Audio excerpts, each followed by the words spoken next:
Film ini melanjutkan kisah seorang pembunuh bayaran bernama John Wick.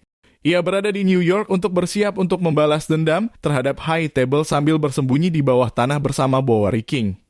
John Wick itu kemudian mencari seorang petinggi High Table dan sudah diperingatkan bahwa dengan membunuh orang itu tak akan mengubah keadaan. John tetap menuntaskan tugasnya itu.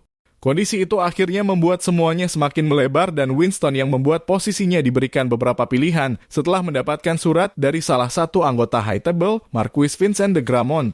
De Gramont kemudian melakukan perjalanan ke Paris dan meminta Caine, seorang pensiunan pembunuh High Table yang juga buta, untuk membunuh teman lamanya John.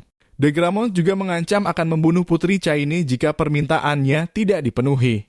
Setelah The Continental New York hancur, De Gramont pun segera mengincar The Continental Osaka yang dijalankan oleh Shimazu Koji dan anaknya, Akira. John Wick yang berlindung di Osaka menyadari bahwa Caine juga ikut mencari dia di Osaka bersama dengan tim dari High Table.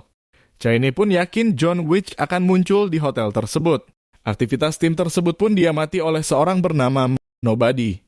Kemudian, Nobody terus memantau pergerakan John Wick bersama dengan anjing miliknya, karena nilai incarannya yang semakin tinggi. Nobody mempunyai buku berisi data-data yang berkaitan dengan hidup John Wick dan juga High Table.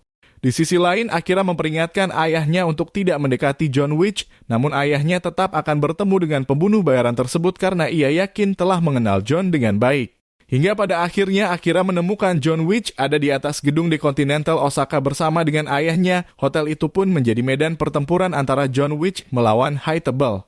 John kemudian menyadari bahwa ia kemanapun ia pergi, pertarungan akan selalu bersamanya dan dengan pertarungan itu dapat membahayakan hidup orang-orang di sekitarnya. Dengan hal itu, John Wick pun mempunyai misi baru yaitu membunuh De Gramont meski nyawanya menjadi taruhannya.